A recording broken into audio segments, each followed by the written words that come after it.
अगर आप सब पॉलिटेक्निक का तैयारी करते हैं तो आइए क्वेश्चन कैसे अगर आप सब पॉलिटेक्निक का तैयारी करते हैं तो आइए देखते हैं क्वेश्चन कैसा पूछा जाता है। आज उत्तोलक चैप्टर पढ़ेंगे। उत्तोलक को लीवर कहते हैं। तो आइए देखते हैं हम बारीकी से उसको पढ़ेंगे उत्तोलक चैप्टर को। उत्तोलक में कहता है उत्तोलक एक प्रकार की मशीन है जो हमारे काम को आसान कर देती है। उत्तोलक एक प्रकार की मशीन है जो हमारे काम को आसान कर देती है। जैसे दुकान और पे जाते हैं तो देखते हैं तराजू रहता है, वहाँ पे बीच में रहता है बीच में पेंच लगा रहता है। तो यहाँ पे बीच में फलक्रम पॉइंट पेंच लगा रहता है, उसको फलक्रम पॉइंट कहते हैं। उसी को आलम बिंदु एफ से सूचित करते हैं, फलक्रम पॉइंट इसको कहते हैं। बीच वाले को जहाँ पर पेंच लगा होता है, जहाँ पर वस्तु रहता है वो नीचे में रहता है, लॉर्ड रहता है। तो वस्तु को लॉर्ड कहते हैं। लॉर्ड पॉइंट भार बिंदु क्या कहते हैं, भार बिंदु एल से सूचित करते हैं। लॉर्ड पॉइंट भार बिंदु मतलब लॉर्ड पॉइंट को एल से सूचित करते हैं। तो यहाँ पे दिया है प्रयास या आयास बिंदु इफोल्ट पॉइंट, जहाँ पे तराजू किलो रखते हैं, क्या रखते हैं, किलो। तो वह उसको क्या कहते हैं, प्रयास या आयास बिंदु इफोल्ट पॉइंट क्या कहते हैं, इफोल्ट पॉइंट। इसे ई से सूचित करते हैं, क्या से सूचित करते हैं, ई से सूचित करते हैं। इसे एफ से सूचित करते हैं। इसे लोड को एल से सूचित करते हैं, क्या, एल से सूचित करते हैं। उत्तोलक कहते हैं एक प्रकार की मशीन है। जैसे दुकानों पर जाते हैं तो रहता है तराजू, उसमें पेंच लगा रहता है, उसको फुलक्रम पॉइंट कहते हैं। पेंच लगा रहता है उसको फुलक्रम पॉइंट कहते हैं। लोड को जहाँ पर वस्तु रहता है उसको लोड कहते हैं। भार बिंदु एल से सूचित करते हैं। और जहाँ पे किलो रहता है उसको प्रयास या आयास बिंदु ई फोल्ट कहते हैं। इसे ई से सूचित करते हैं। इसके बाद उत्तोलक में 3 बिंदु होते हैं। उत्तोलक में कितने बिंदु होते हैं, 3 बिंदु का होना अनिवार्य है। कौन कौन, लॉर्ड, क्या, लॉर्ड जहाँ पर वस्तु हो, इफोल्ट जहाँ पर उठा हुआ रहता है, इफोल्ट आर्म, ये फ्लक्रम पॉइंट हुआ, क्या, पेंच लगा हुआ रहता है। जहाँ पर पेंच लगा रहता है, जो कम हल्लुक रहता है उसको देते हैं तो वो नहीं थोड़ा उठ जाता है, वैसे ही यहाँ पर इफोल्ट हुआ, ये फ्लक्रम पॉइंट हुआ, क्या हुआ, ये फ्लक्रम पॉइंट। इसे एफ से सूचित करते हैं, इसे एल से सूचित करते हैं। जैसे लॉर्ड हुआ तो एल, इफोल्ट में ई, फुलक्रम में एफ, फुलक्रम में क्या, एफ। तो कहता है भार बिंदु लॉर्ड पॉइंट वह बिंदु जहाँ पर वस्तु होती है, क्या, वह बिंदु जहाँ पर वस्तु होती है। आइए परिभाषा को समझते हैं। भार बिंदु कहता है वह वस्तु जहाँ पर वस्तु रहता है। आलम बिंदु फुलक्रम पॉइंट वह बिंदु जहाँ पर पेंच लगा हो, क्या लगा हो, पेंच। तभी बताए थे जहाँ पर पेंच लगा, बीच में पेंच लगा रहता है उसको फुलक्रम पॉइंट कहते हैं। और वस्तु जहाँ पर वस्तु रहता है, यहाँ पे जैसे वस्तु है, यहाँ पे वस्तु है तो इसको क्या कहते हैं, लॉर्ड। इसके बाद प्रयास या आयास बिंदु इफोल्ट पॉइंट, क्या, इफोल्ट पॉइंट वह बिंदु जहाँ पर बल लगाया जाता है। जैसे किलो लगा रखते हैं तो वहाँ पे बल लगता है ना, यहाँ पे जैसे हाथ देंगे तो बल लगेगा ना, तो वही हुआ प्रयास या आयास बिंदु इफोल्ट पॉइंट, वह बिंदु जहाँ पर बल लगाया जाता है। तो कहता है उत्तोलक कितने प्रकार के होते हैं। उत्तोलक 3 प्रकार के होते हैं। कितने प्रकार का होता है, 3 प्रकार के। उत्तोलक 3 प्रकार के होते हैं। प्रथम श्रेणी का उत्तोलक, द्वितीय श्रेणी का उत्तोलक, तृतीय श्रेणी का उत्तोलक। क्या कहता है, उत्तोलक 3 प्रकार के होते हैं। प्रथम श्रेणी का उत्तोलक, द्वितीय श्रेणी का उत्तोलक और तृतीय श्रेणी का उत्तोलक। तो इसमें प्रथम श्रेणी का कौन उत्तोलक है, द्वितीय श्रेणी का कौन उत्तोलक है और तृतीय श्रेणी का कौन उत्तोलक है, बताइए बारी बारी से बताइए कौन कौन। कैंची कैंची कौन सा श्रेणी का उत्तोलक है, कैंची कौन सा श्रेणी का उत्तोलक है, कैंची कौन सा श्रेणी का उत्तोलक है, कैंची प्रथम श्रेणी का उत्तोलक, क्योंकि इसमें पेंच लगा रहेगा तो प्रथम श्रेणी का। फ्लक्रम पॉइंट कहते हैं, पेंच लगा को फ्लक्रम पॉइंट कहते हैं। इसीलिए जो बीच में रहे, क्या, जो बीच में रहे, एफ एल ई, जो बीच में रहे उसी को, जैसे फलक्रम एफ बीच में है तो ये फलक्रम पॉइंट हुआ। जैसे सरोता, सरोता में जैसे सुपारी रखते हैं तो बीच में रहता है, बीच में रहता है तो यह जो सरोता है किस श्रेणी का उत्तोलक है? सरोता किस श्रेणी का उत्तोलक है बताइए। सरोता किस श्रेणी का उत्तोलक है? द्वितीय श्रेणी का उत्तोलक। किस श्रेणी का उत्तोलक है? द्वितीय श्रेणी का। द्वितीय श्रेणी का उत्तोलक है सरोता, क्योंकि उसमें बीच में वस्तु रहता है, तो वो वस्तु का मतलब हुआ द्वितीय श्रेणी का उत्तोलक। और तृतीय श्रेणी यहाँ पे पढ़े थे, यहाँ पे क्या पढ़े थे? आलम बिंदु fulcrum point B, fulcrum point पेंच जहाँ लगा हो, पेंच लगा रहेगा तो फलक्रम पॉइंट हो गया। फलक्रम पॉइंट को आलम बिंदु कहते हैं। और भार बिंदु जहाँ पर वस्तु होती है, भार बिंदु जहाँ पर वस्तु होती है वही भार बिंदु। जैसे इसमें भार रहता है बीच में जो कोनो चीज़ होगा ना वही हो जाएगा।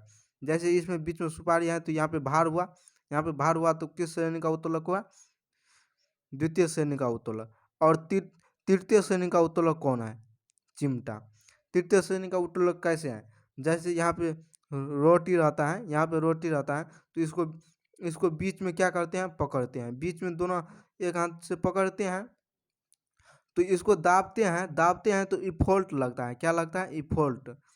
इफोल्ट को क्या कहते हैं? प्रयास या अयास बिंदु, प्रयास या अयास बिंदु। तो चिमटा को क्या कहते हैं? प्रयास या अयास बिंदु। यहाँ पे बीच में पकड़ा जाता है तो ये हो गया। क्या कैसे समझेंगे?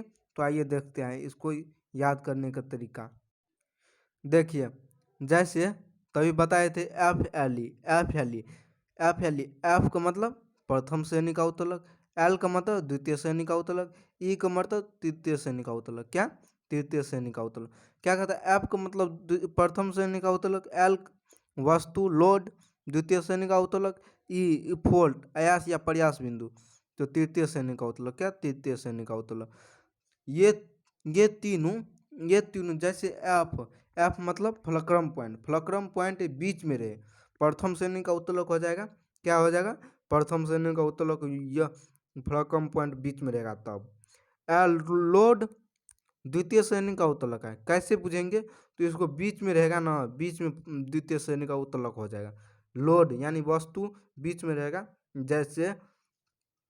जैसे चिमटा नहीं सरोता, चिमटा तृतीय श्रेणी का उत्तोलक हो गया, इसमें ई फोल्ट रहेगा।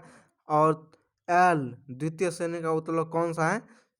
सरोता द्वितीय श्रेणी का उत्तोलक है, क्योंकि सरोता में बीच में वस्तु रहता है।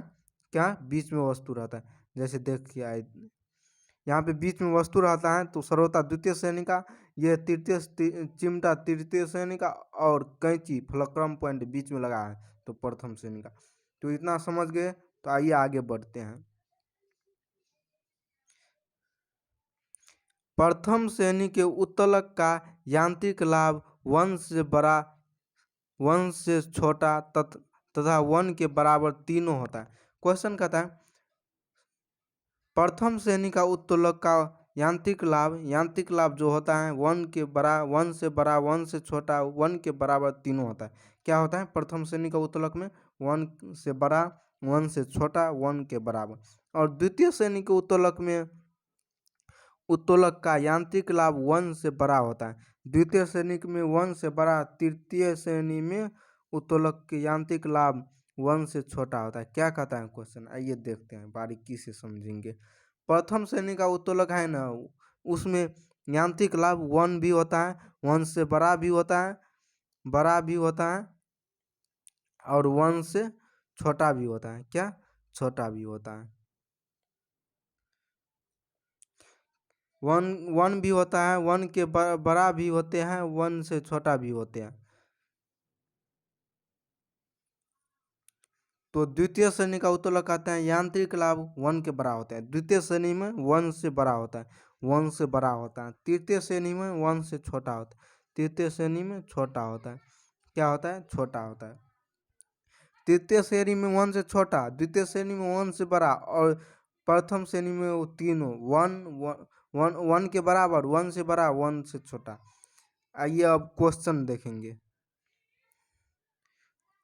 यांत्रिक लाभ बराबर फार्मूला क्या होता है उसको देख लेते हैं। यांत्रिक लाभ बराबर भार बटे अयास बराबर अयास भुजा बटे भार भुजा। क्या यांत्रिक लाभ बराबर होता है भार बटे अयास बराबर अयास भुजा बटे भार भुजा। या कहीं पूछ देगा ये तो कहीं पूछ देगा ये, तो ये याद रखना। अयास भुजा नहीं रहेगा तो भार बटे अयास, भुजा रहेगा तो अयास भुजा बटा भार भुजा, उल्टा हो जाएगा। क्या हो जाएगा? उल्टा। एफ ई बटा एफ एल, एफ ई बटा एफ एल। चलिए आगे आगे क्वेश्चन आ गया। यहाँ पे कहता है कि वह भार डब्लू है, यह भार डब्लू है और प्रयास पी है तो यांत्रिक लाभ होगा। क्या प्रयास पी है, यांत्रिक लाभ होगा। यांत्रिक लाभ बराबर फॉर्मूला क्या होता है? यांत्रिक लाभ बराबर भार बटा अयास होता है। अयास को अयास को क्या कहते हैं? प्रयास भी कहते हैं, प्रयास भी कहते हैं, अयास को प्रयास भी कहते हैं। वहाँ पे पढ़े थे पीछे में। तो यहाँ पे भार को क्या कहेंगे, किस से डिनोट किया है? डब्लू से। तो डब्लू बटा प्रयास को अयास, प्रयास या अयास, तो यहाँ पे पी, क्या पी, तो डब्लू बाय पी हो गया। क्या हो गया? W by P. Option number है यहाँ पे पी बाय डब्लू है, यहाँ पे डब्लू बाय पी है, यहाँ पे पी गुना डब्लू है, यहाँ पी स्क्वायर बटा डब्लू है, तो डब्लू बटा पी। ऑप्शन नंबर बी क्या हो जाएगा? Option number B. चलिए अगले क्वेश्चन पे। निम्न में कौन प्रथम श्रेणी का उत्तोलक है? क्वेश्चन कहता है निम्न में कौन प्रथम श्रेणी का उत्तोलक है? सरोता, मनुष्य का हाथ, हल, तराजू। प्रथम श्रेणी का उत्तोलक कौन सा है? सरोता है, हल है, मनुष्य का हाथ, तराजू। कैसे पता चलेगा तराजू होगा कि मनुष्य का हाथ होगा कि हल होगा कि सरोता होगा? तो इसमें क्या सरोता मतलब बीच में वस्तु रहता है। क्या बीच में वस्तु रहता है? बीच में जैसे ये सरोता हुआ तो यहाँ पे वस्तु रहता है, ये वस्तु रहता है, तो ये लॉर्ड पॉइंट हो गया। लॉर्ड पॉइंट मतलब दूसरा श्रेणी का उत्तोलक। हल, हल हल जो चलाते हैं, यहाँ पे जो आदमी रहता है, यहाँ पे फॉल्ट लगता है तो ये तृतीय श्रेणी का उत्तोलक हो गया। और तराजू, तराजू तराजू में बीच में क्या रहता है? पेंच लगा रहता है। बीच में क्या लगा रहता है? पेंच। तो फलक्रम पॉइंट बीच में रहो, वही फलक्रम पॉइंट बीच में रहता है, वही वही प्रथम श्रेणी का उत्तोलक हो जाता है। जैसे तराजू में बीच में रहता है फलक्रम पॉइंट, पेंच लगा रहता है, तो तराजू प्रथम श्रेणी का उत्तोलक हो गया। चलिए अगला क्वेश्चन। निम्न में से कौन सा यांत्रिक लाभ के लिए सही है? निम्न में से कौन सा यांत्रिक लाभ के लिए सही है? अयास बटे भार, भार बटा अयास, भार भुजा बटा अयास भुजा, नोट। इनमें से कोई नहीं। तो ऑप्शन नंबर ए कहता है अयास बटे भार। यांत्रिक लाभ बराबर क्या होता है? फॉर्मूला उसको पहले देख लेते हैं। यांत्रिक लाभ बराबर भार बटे अयास या अयास भुजा बटा भार भुजा होता है। तो यहाँ पे भार बटा अयास, अयास किस में है देख लेते हैं। भार बटा अयास ऑप्शन नंबर बी में है, ऑप्शन नंबर ए में उल्टा दिया है। तो ये सब गौर करके देखना है, एग्जाम में ये सब क्वेश्चन आते रहते हैं उत्तोलक में से, लीवर में से। तो चलिए अगला क्वेश्चन पे। निम्न में से कौन सा श्रेणी वन लीवर का उदाहरण है? प्लायर, सरोता, चिमटा, उपयुक्त सभी। क्या करना है? पहले हमको ऑप्शन छांटना है। जैसे चिमटा, चिमटा ऐसे रहता है, तो यहाँ पे फॉल्ट लगता है, तो ये तृतीय श्रेणी का उत्तोलक हो गया, तृतीय। और सरोता ऐसा रहता है, यहाँ पे वस्तु रहता है, तो वस्तु रहता है लोड हो गया, यानी द्वितीय श्रेणी का उत्तोलक। और उपयोग सभी तो ये तो नहीं होगा, श्रोता तो नहीं होगा, श्रोता द्वितीय का हो गया, और तृतीय का चिमटा हो गया। पलायर प्रथम का, तो ऑप्शन नंबर ए हो जाएगा। क्या हो जाएगा? Option number A. पलायर प्रथम श्रेणी का उत्तोलक है, ये याद कर लेना है, ये महत्वपूर्ण क्वेश्चन है। उत्तोलक किस सिद्धांत पर कार्य करता है? उत्तोलक किस सिद्धांत पर कार्य करता है? न्यूटन के सिद्धांत पर, फ्राइडे के सिद्धांत पर, आर्किमिडीज के सिद्धांत पर, इनमें कोई नहीं, नोट। क्वेश्चन कहता है उत्तोलक किस सिद्धांत पर कार्य करता है? उत्तोलक आर्किमिडीज के सिद्धांत पर कार्य करता है। किसके सिद्धांत पर? आर्किमिडीज के सिद्धांत पर। Option number B, option number सी।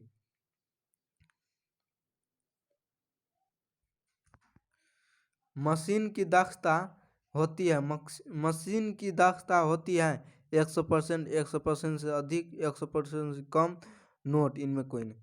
क्वेश्चन कहता है मशीन की दक्षता होती है 100%, 100% से अधिक, 100% से कम, नोट। तो इसमें क्या हो जाएगा? मशीन की दक्षता 100% से अधिक होता है। क्या होता है? अधिक होता है। सॉरी, गलत लग गया, ठीक। 100% से कम होता है, 100% से कम होता है। मशीन की दक्षता होती है 100% से कम। चलिए अगला क्वेश्चन। चिमटा, फायर टोंग्स किस प्रकार के उत्तोलक का उदाहरण है? प्रथम प्रकार का, द्वितीय प्रकार का, तृतीय प्रकार का, प्रथम एवं द्वितीय प्रकार के उत्तोलकों को के संयोजन। क्वेश्चन कहता है चिमटा, चिमटा में इफोल्ट लगता है। क्या? इफोल्ट बीच में पकड़ाया जाता है, तो बीच में रहता है इफोल्ट, तो इस किस श्रेणी का उत्तोलक हो गया? तृतीय श्रेणी का उत्तोलक। चिमटा तृतीय श्रेणी का उत्तोलक है। तो आज की क्लास यहीं तक रखते हैं, अगली क्लास में इससे आगे देखेंगे। आज उत्तोलक चैप्टर पढ़े हैं, अगले दिन नया कुछ चैप्टर पढ़ेंगे।